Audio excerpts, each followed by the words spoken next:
All right, so it's 12:02, so I think we can get started. I'm sure some folks will be joining us as we go through. Well, welcome everyone. Thanks so much for coming to this first edition of a new webinar series that we're running here at Cornell Cooperative Extension Albany. So this is a webinar series called Climate Bites. And for the next 3 months, we're going to be hosting this once a month to talk about various climate issues that are affecting our communities and what we can do, both as individuals and as communities, to build resilience to that. And so, suitingly, our first topic in this series is about food waste.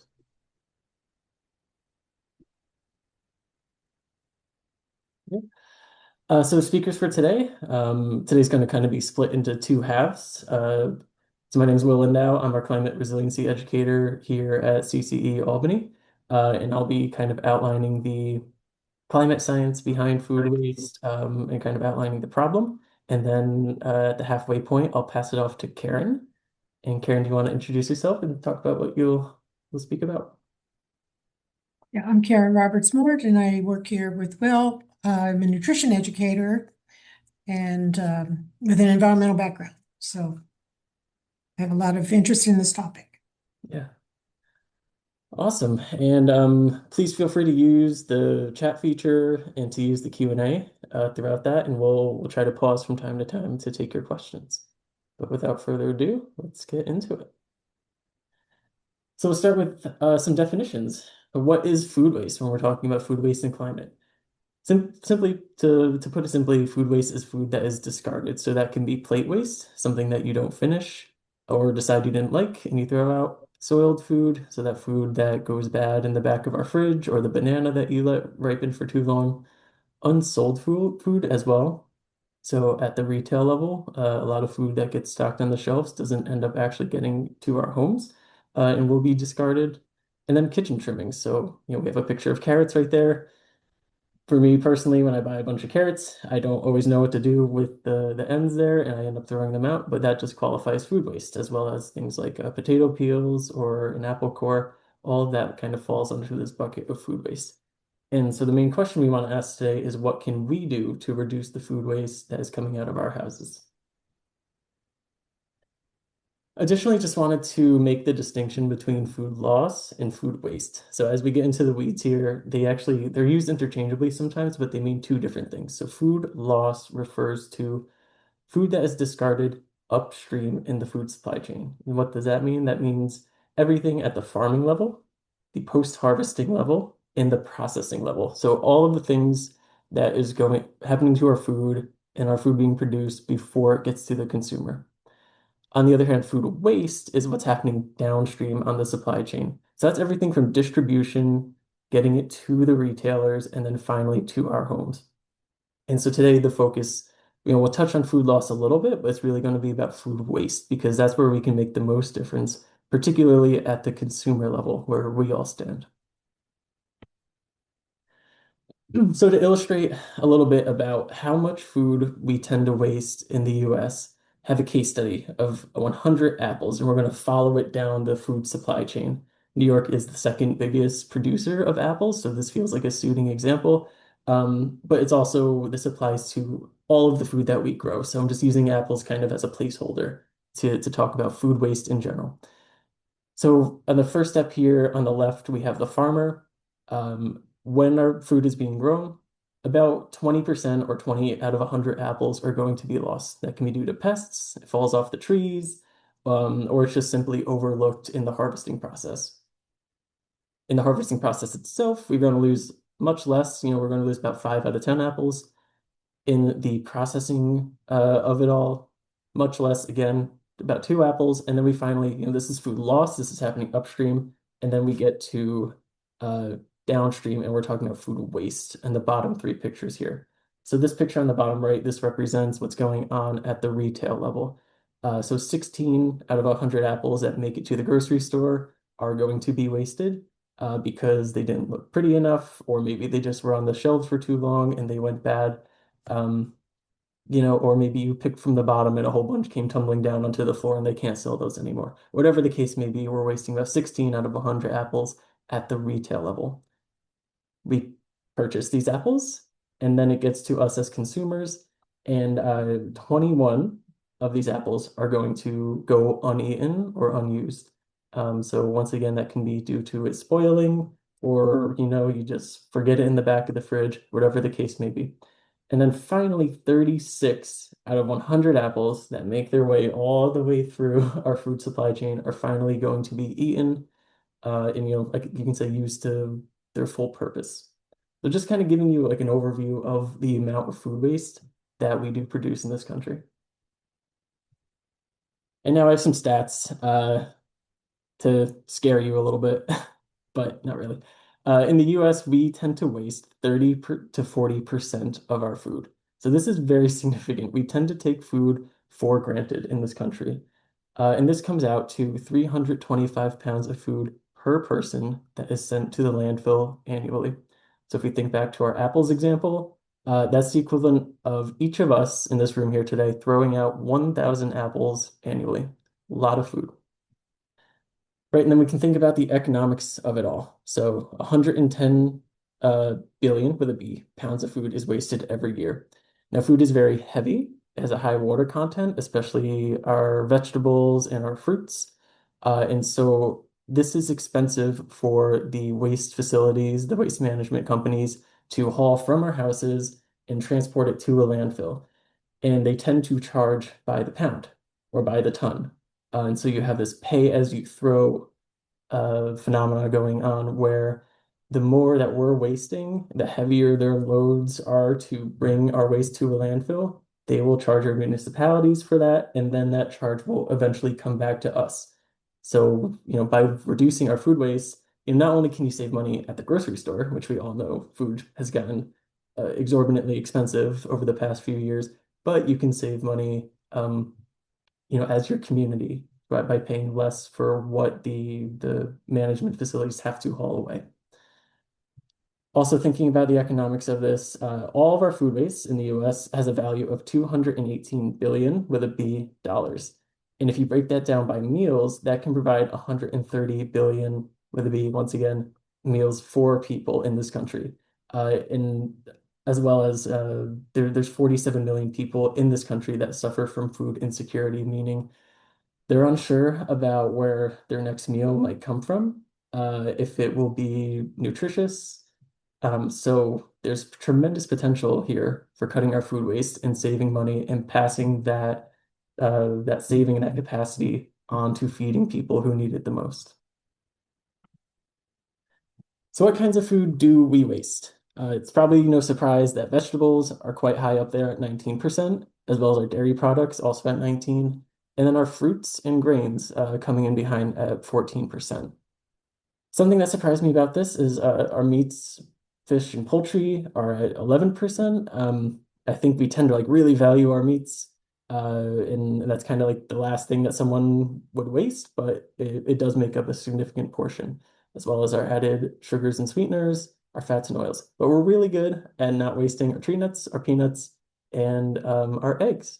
So there's definitely a lot of potential to solve this issue when it comes in particular to our dairy products, vegetables, fruits, and grains. It's kind of the main four. Okay, now let's get into the climate of it all. So, you might think about wasting an apple and how that's going to affect what's going on at the global scale. But we'll talk about it. So I just want to give like a really, really big picture overview of how climate change is happening and what I'm talking about when I'm referring to shifting in the climate or global warming. Right, so this graphic up here in the top right shows that our atmosphere, it's made up of many different types of gases, primarily nitrogen and oxygen, but there's also certain gases that compose our atmosphere called greenhouse gases. Greenhouse gases are unique because they have an ability to absorb sunlight and hold on to that sunlight, or they bounce it off of other molecules, or they bounce it down to the surface. So they help warm the atmosphere. A certain amount of greenhouse gases is needed for our planet to be livable. Without any greenhouse gases at all, it would be too cold to sustain life. The problem is, since the Industrial Revolution in the 1800s, we have been burning what's called fossil fuels. Fossil fuels are non-renewable sources of energy like coal or gas or oil. And as a product of burning these for energy, we are releasing more greenhouse gases into our atmosphere.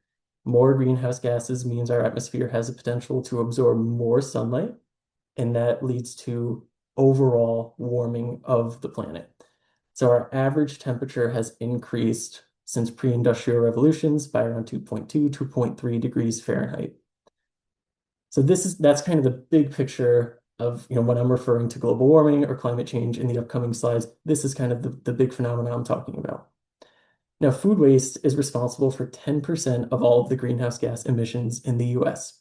That's coming from two places, primarily methane in landfills, but also carbon dioxide or CO2 from the production, the transportation, and the storage of our food. Methane and carbon dioxide are both examples of greenhouse gases.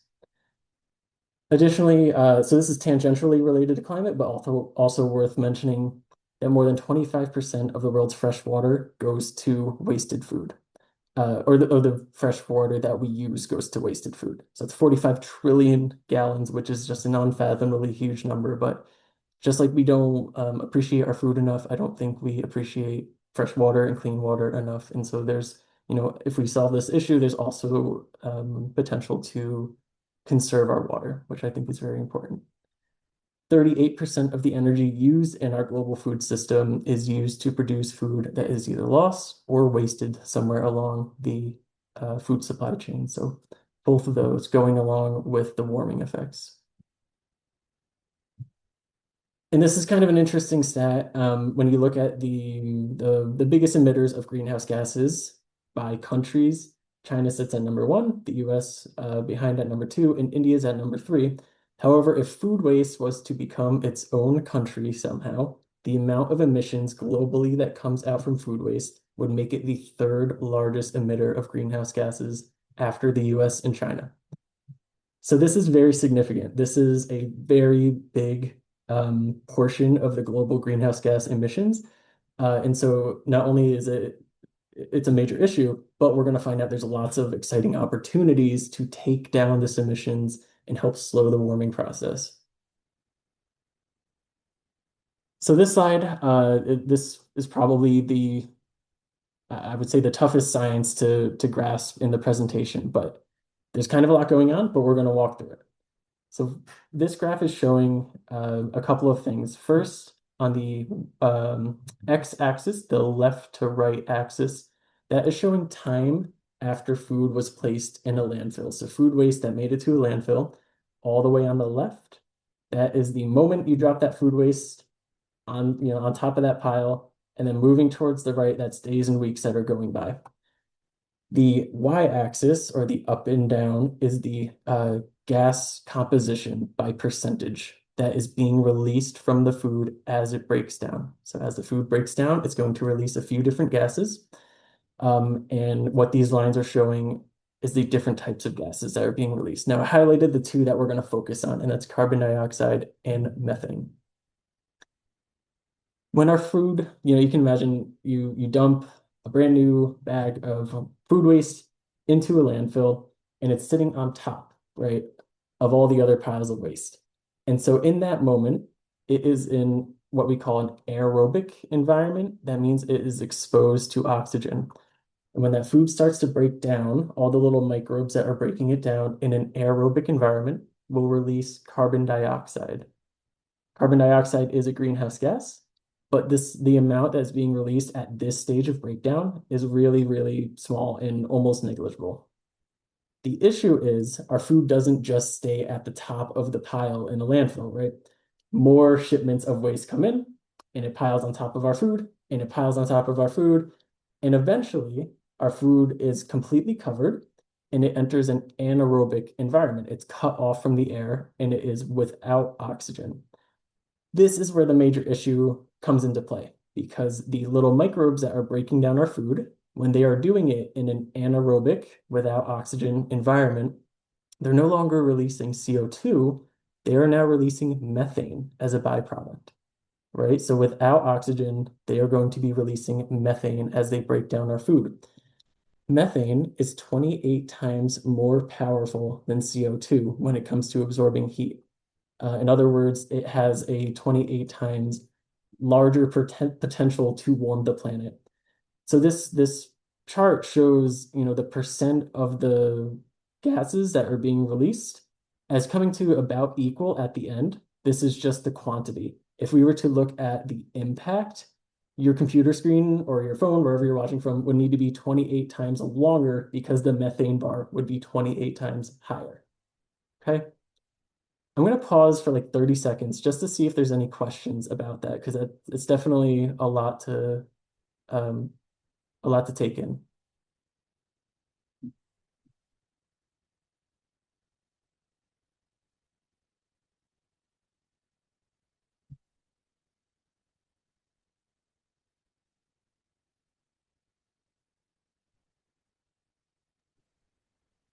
All right, we'll keep it moving. Yeah, I don't see any in the chat Awesome. right now. Cool. So just to put this another way, without any complicated graphs, um, on the left side, we have an aerobic environment. Remember, that means with oxygen. So for an example, a compost pile. Compost pile is going to be much, much, much, much smaller than a landfill pile. And so therefore, it's going to be exposed to oxygen the whole time. As this food breaks down, going to release a small amount of CO2, and our temperature is going to be relatively unchanged. When we hit that anaerobic environment without oxygen in the landfill, the byproduct is going to be CH4, aka methane, and that has a 28 times greater potential to heat our environment, our atmosphere, and so our temperature is going to rise. It's worth also mentioning that there are indirect emissions from our food waste. So there are the equipment used to plant, to till, to harvest our food, the tractors that run off of gas, which is a fossil fuel, which will release greenhouse gases. There's also the transportation part, so getting our food from A to B, sometimes across oceans to get to us. And so, of course, that's going to run off of greenhouse fossil fuels as well, create emissions. A lot of our food, you can't escape plastic wrapping, and plastic is made from oil. And so that's another source of emissions. That's another source of pollution that comes along with food waste, as well as when we power our stoves and our ovens. If you run off of gas, once again, that's a fossil fuel, releasing greenhouse gas emissions. And then cooling our food or storing our food rather in refrigerators. So refrigerants, if they leak, the chemicals that help your refrigerator run, those tend to be very powerful sources of warming as well. So when you think about the food that you're wasting when you're throwing it out, you can also think about all of these steps along the way from harvesting to transporting to packaging to cooking. All of those efforts and all the energy that was put into that is also being wasted as well.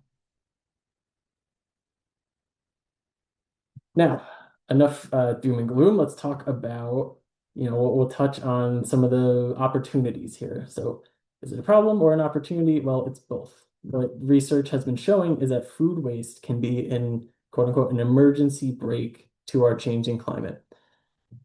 It can be an emergency brake because of, once again, this methane that has this very high warming potential of 28 times that of carbon dioxide, but it only lasts in the atmosphere for 12 years. So if we look at this graph, once again, we have time on the x-axis, starting at 0 years after methane or carbon dioxide was emitted and going up to 100 years. And this is the temperature response. So once methane's emitted, it's going to have this massive temperature response, but then after 10 to 12 years, it plummets very, very quickly. Whereas carbon dioxide, lower temperature response, but it's sticking around. It's staying in the atmosphere for tens, hundreds, or thousands of years. And so what research has been showing is that if we are able to cut our for food waste significantly, all of the associated methane emissions will taper off in 12 years, or give or take a little bit. And so going back to the fact that our food waste accounts for 10% of our emissions, this is huge. This is a really big deal. So if we are able to cut this food waste, a lot of the effects of these methane emissions from anaerobic breakdown will be more or less kind of gone, in a matter of just a few years. And on a planetary scale, this is really less than a blink of an eye, especially when we consider that carbon dioxide, which accounts for most of our global warming, is going to stick around. So this is really seen as an exciting opportunity for ways that we can really pump the brakes and slow down our emissions. And so I just wanted to hammer this home that reducing food waste is one of the most effective ways to reduce heat trapping greenhouse gases. And I will go through this really quickly and then pass things on to Karen. So this is from the EPA. This is the food recovery hierarchy. This is kind of the most preferred actions at the top, down to the least preferred. So what they're finding is that source reduction, reducing the volume of surplus food, is kind of the number one priority. If we can not produce so much food, we won't waste as much food. The second priority is feeding hungry people. Like I said, there's 47 million people food insecure in the US. So if we can't reduce, our food and we still have some waste, it should go towards hungry people. Next, go towards hungry animals, our livestock, industrial uses, composting, and then finally, last resort should be landfill or incineration.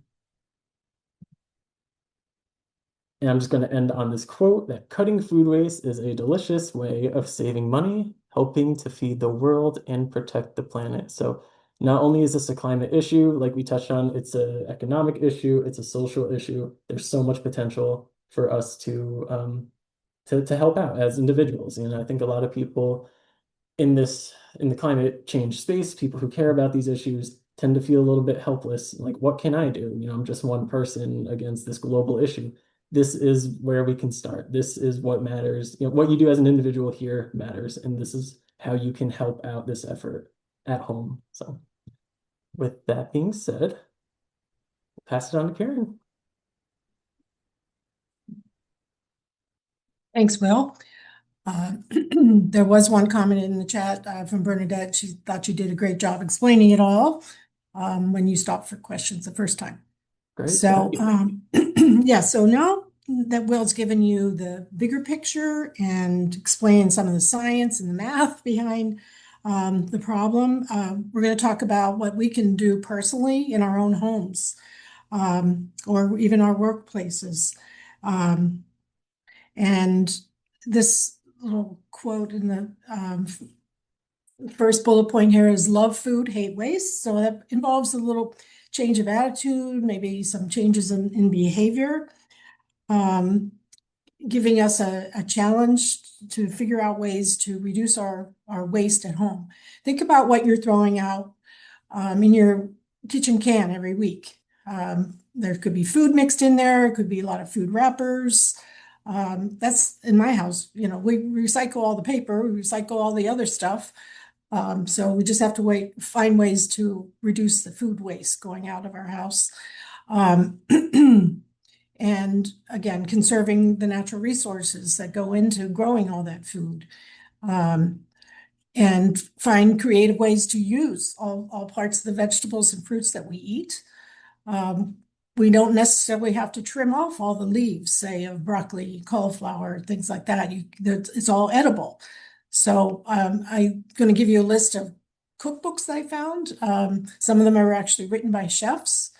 And a good chef actually is very proud of protecting his bottom line or her bottom line by not wasting food. So you can learn some tips from them. Go ahead.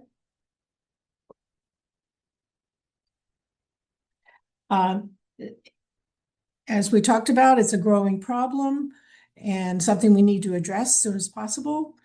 And not only will we conserve natural resources, but we can also have a positive impact on food insecurity.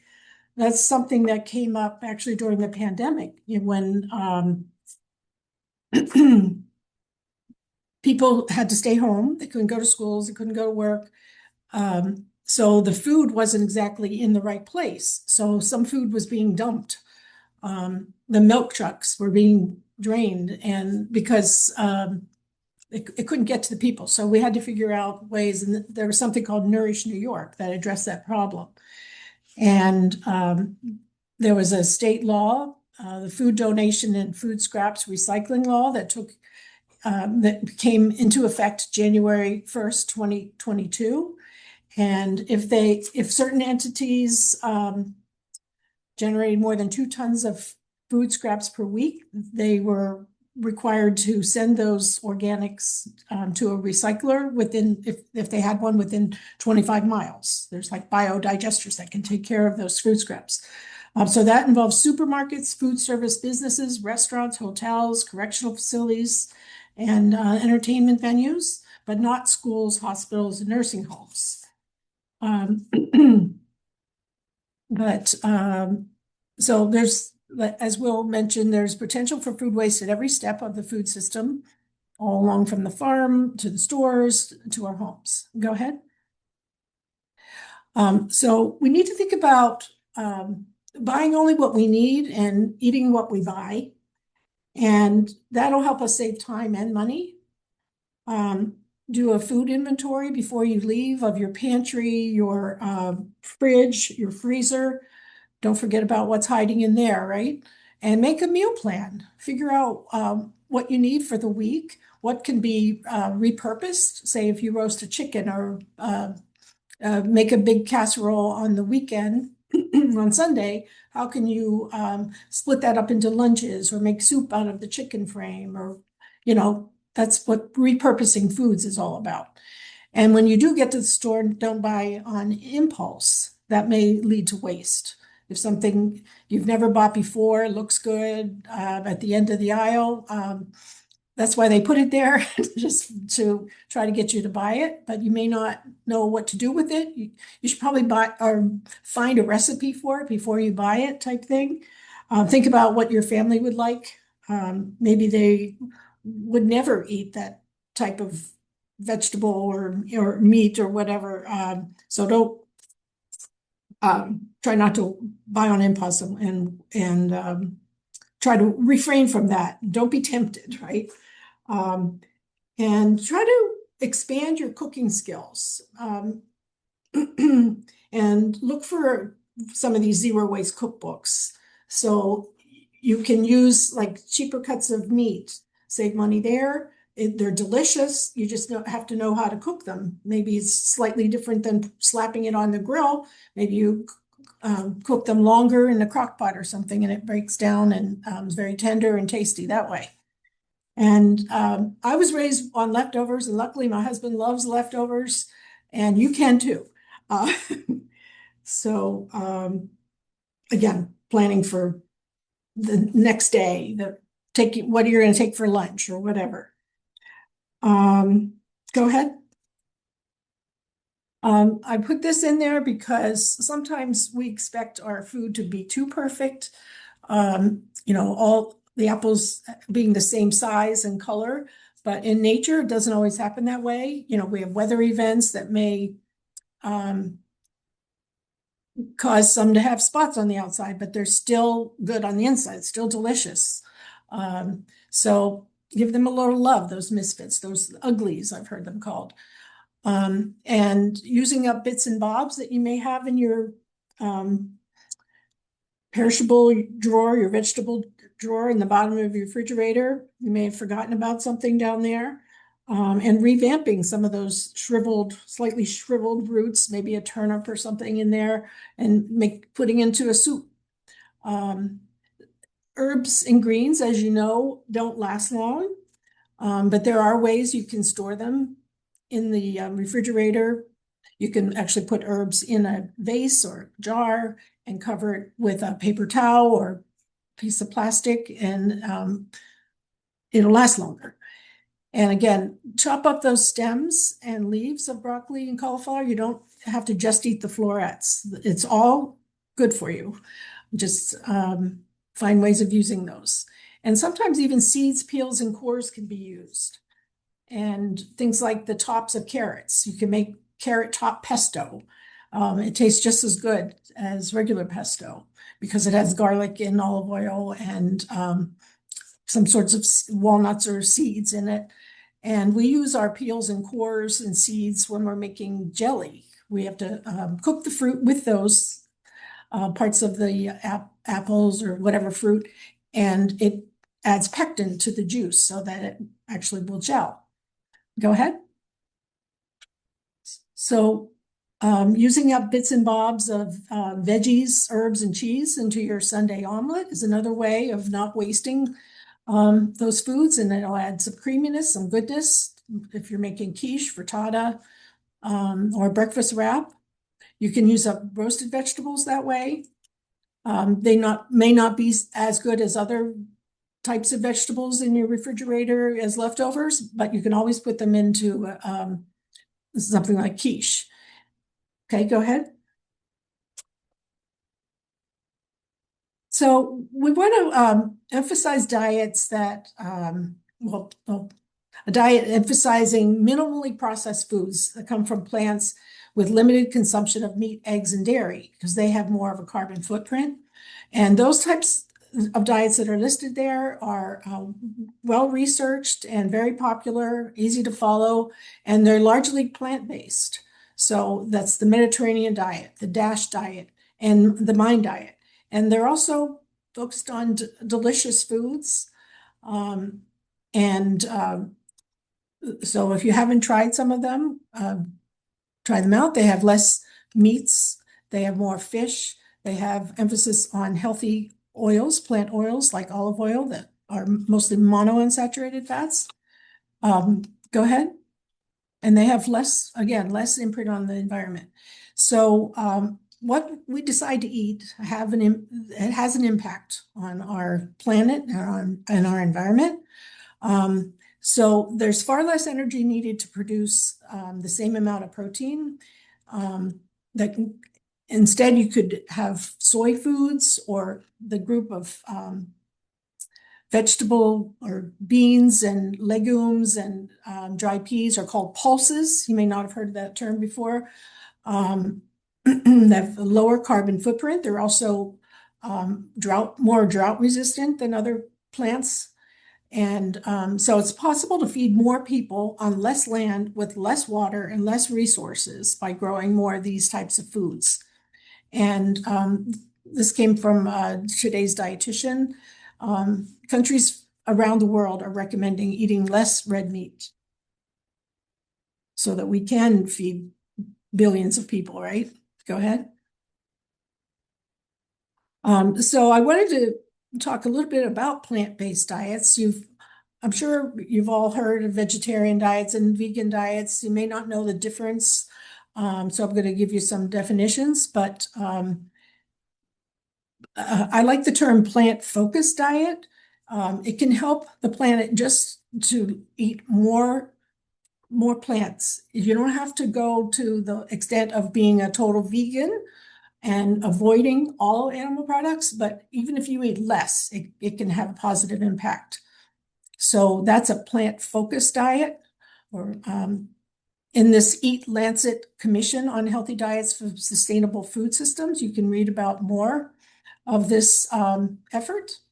And then I'm going to also talk about this other effort called Menus of Change, and flipping our protein from so much meat to more plant-based proteins. Go ahead. So definitions: plant-based, plant-forward, plant-rich diets. That's a style of cooking and eating that emphasizes and celebrates, but is not limited to plant foods. So it takes the emphasis off of meat. You don't have half your plate or half your bowl full of meat. If you think about it, you can make a delicious stir fry with just bits of meat protein, or you can drop it all together and have beans in there, or chunks of tofu. Even meatballs on spaghetti. It's not half a plate of meat. It's just the meatballs give a lot of flavor to the sauce and into the pasta. So it's a way, and soups as well. You put a ham bone into split pea soup, and you get a lot of flavor, but you're not eating a lot of meat, right? It can be a lot cheaper that way too. And again, you could range from being a vegetarian, vegan, a semi-vegetarian, a flexitarian, which just they occasionally eat meat. I think I'm becoming more of a flexitarian. Someone may just eat plants and then fish, but no meat. That's a pescatarian. And someone may eat dairy and eggs and plant foods, but not meat, lacto-ovo vegetarians. Okay, go ahead. I think this gets into the menus of change. So this effort came about between the Culinary Institute of America. We have one right south of us in Dutchess County, I believe it is, down towards Poughkeepsie, and the Harvard, the T. Chan School of Public Health at Harvard. And last I knew, there were over 300 establishments signed up and on board with this menus of change. And they're trying to eat to preserve not only our health, but that of the planet. And you can find out more information at menusofchange.org, but I'm going to give you a little more detail. Go ahead.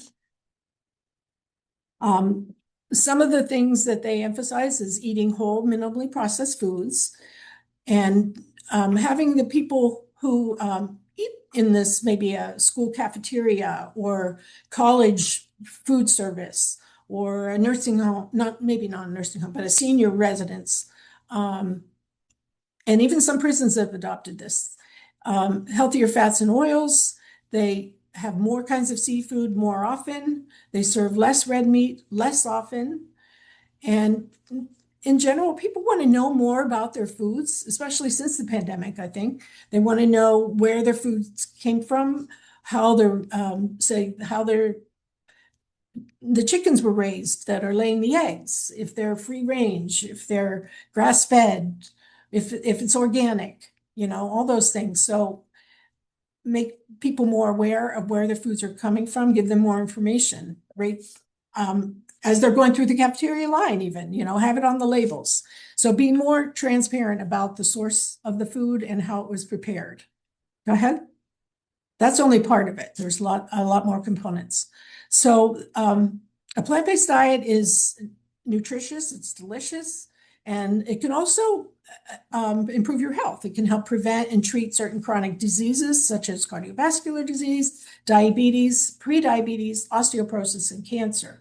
And I want to mention the Academy of Nutrition and Dietetics is also incorporated reducing food waste into the curriculum of dietitians who are studying and becoming accredited to be a dietitian in the communities all over the country. So they're more aware of it as well. Go ahead. So thinking about eating in a more environmentally sustainable way. Research shows that vegetarian diets are more environmentally sustainable and use fewer natural resources than diets rich in animal products. And sustainable diets promote health and well-being and provide food security for the present population. That's from Jennifer Wilkins, I think she's retired by now, but she was a nutrition professor at Cornell University and was very active in farmers market nutrition programs and the like. Go ahead.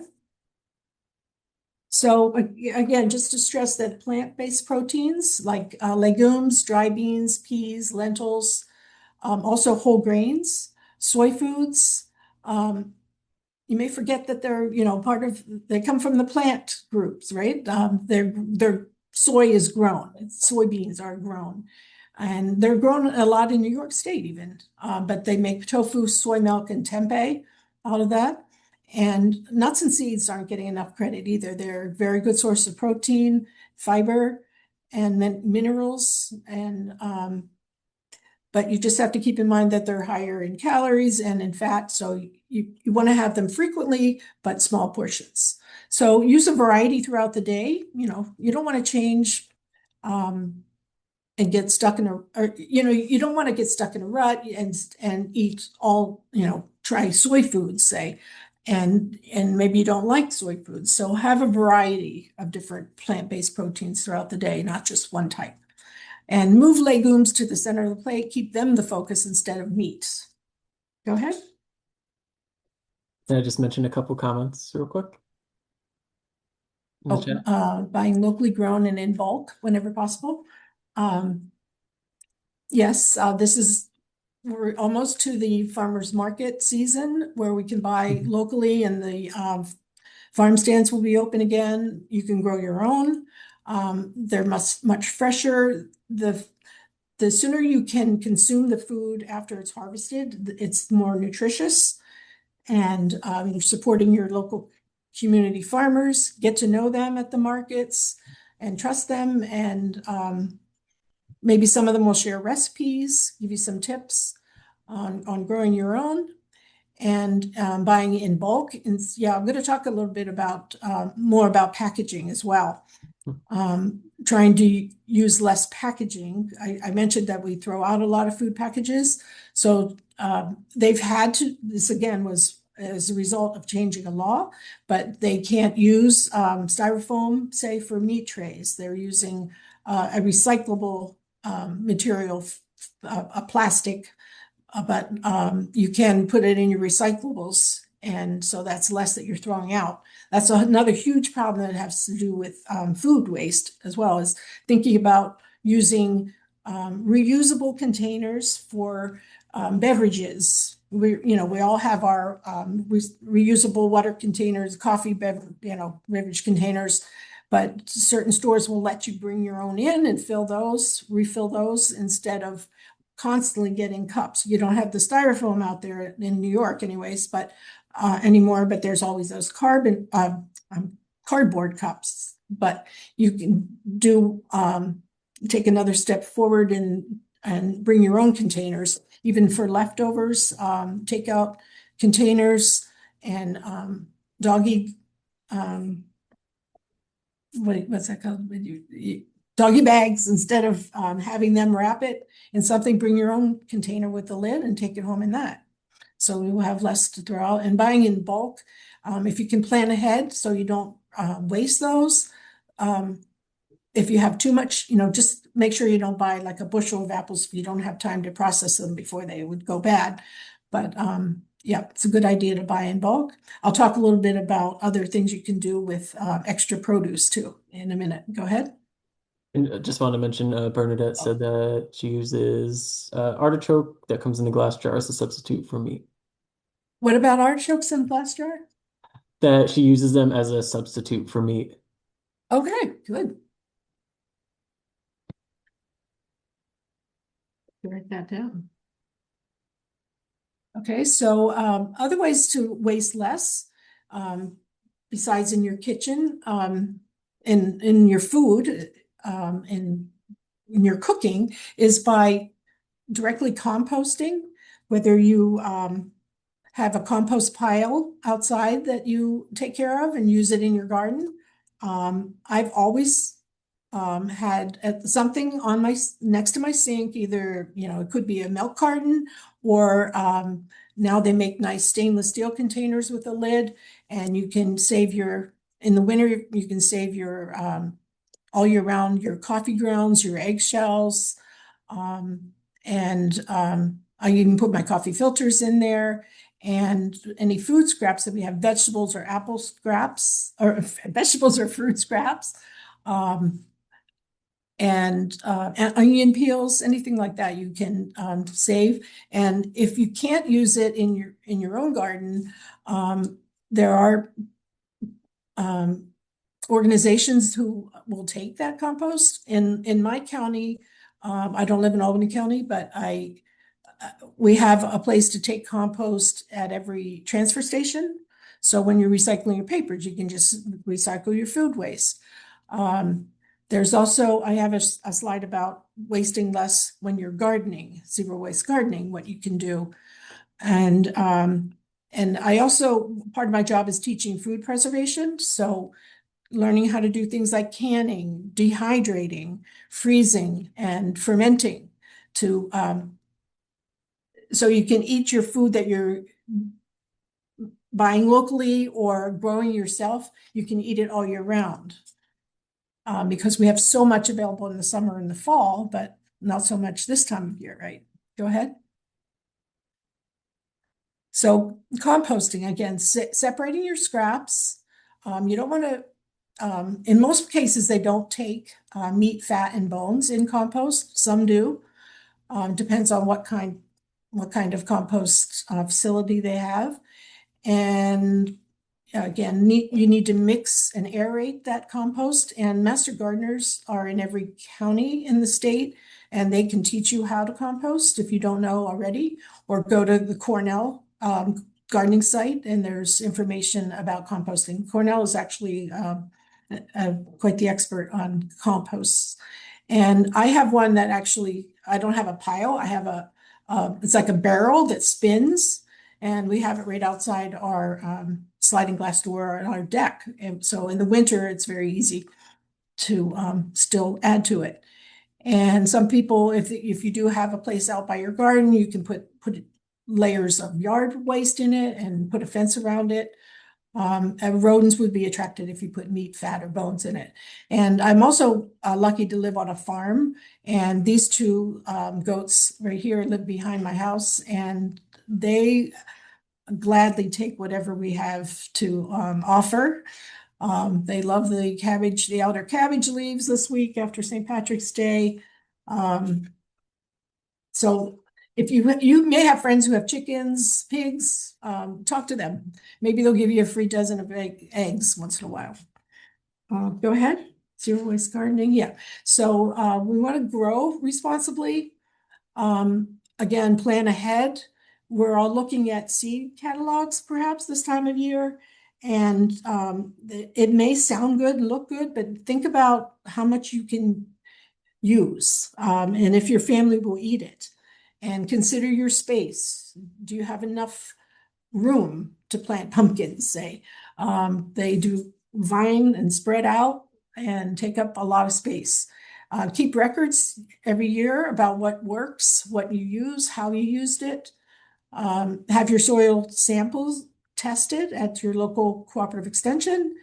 And there's a huge trend going on of growing more drought and heat resistant plants, even with flowers and shrubs and even trees, because the climate is changing and we need to be aware of that.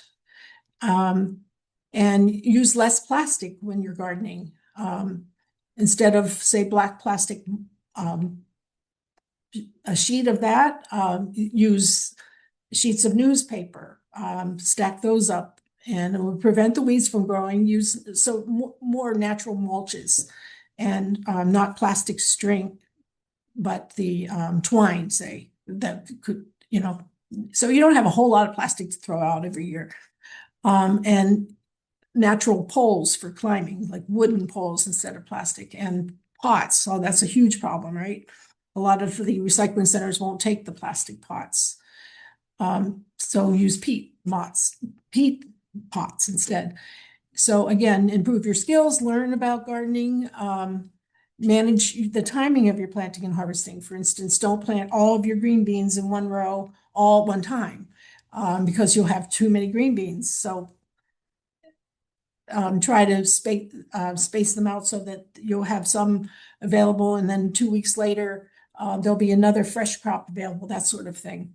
And again, keep your gardens mulched and capture all the sun and water, and train your plants to climb. Something like cucumbers will take up a lot less room in your garden if you put a wire fence around them, or give them strings to climb. They'll climb, and you'll get better produce because they'll get more sun that way. They won't be covered by the leaves. And then companion planting. Some plants benefit from being planted with others. They may repel pests, for instance, like marigolds. Go ahead. And there's a whole list of others that you can plant together. And I want to put a plug in for food preservation again, learning. These are things that our grandmothers, our mothers may have done, or uncles. So we want to revive that tradition and help preserve our foods to last all through the year, right? And do it safely by using USDA recommended methods, not something you find in on Facebook or something like that. Make sure it's from Extension or the USDA.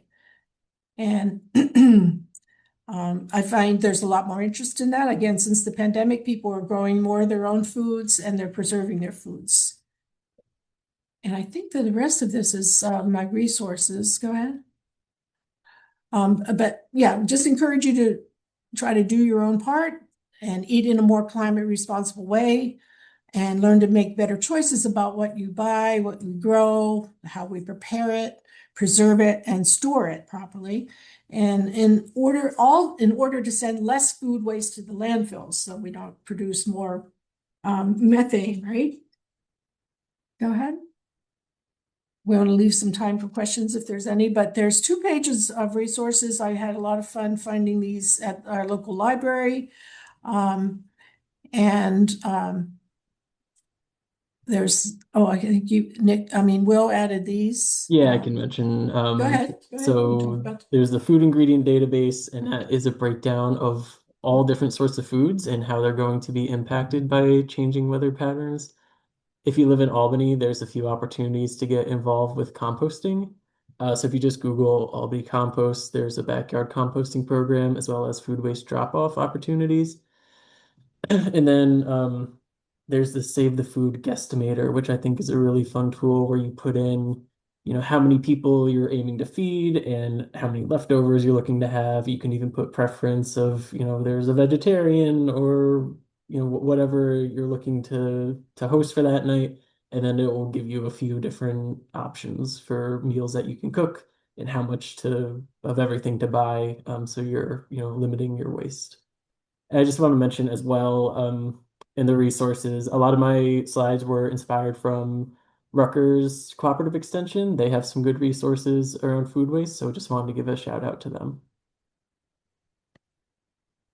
So this is, once again, I'm going to put this slide up in just a minute. Again, this is our information in case you want to get in contact with us, but I also just wanted to put a plug in for the next 2 editions of this webinar series. So if you've signed up for this one, you'll get reminders for the next 2. We have microplastics on April 16th, and then climate and aging on May 28th. Both are 12 to 1. So just be on the lookout in your inbox for an email from me, just reminding you for that with the link to the webinar. So here's our contact info, and we'll. Somebody wants to see the resources again. Oh, yeah.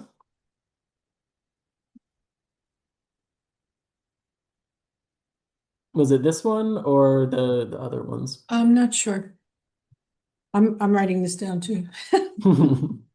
But yeah, Albany, there's a couple places in Albany that will come and pick your compost up at your house for a small fee. hmm Radix does that. hmm And not sure what like the city of Albany does, but And I'm seeing that that food was waste referring drop to some off. of the other ones, so I'll just go through our others real quick.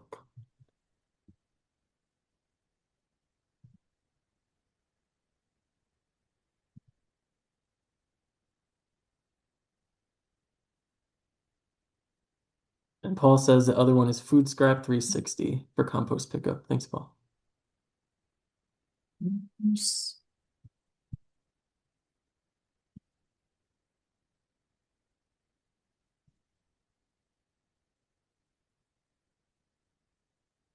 Yeah, I hope this was inspiring to you. And I hope you try some of these techniques Yeah, absolutely. Yeah, and we'd it love does make a to, difference. for sure. Even little Definitely. things that we all do. All right, so I got Warning 12:56. messages. We can hang around for another couple minutes in case there's any other comments or questions. Okay. Food scraps 360 for compost pickup. Thank you. Knew there was another one.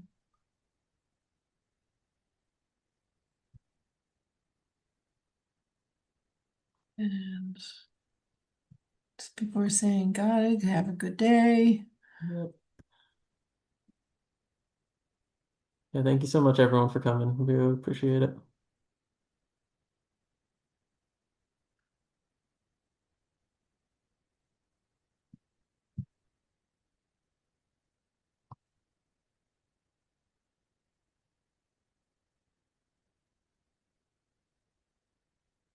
Okay, well, I hope that I will see you all next month. Thank you so much again for stopping by. Hope you got something out of today's presentation. All right. Yep. Take Same. care, Thank you. everyone. Bye.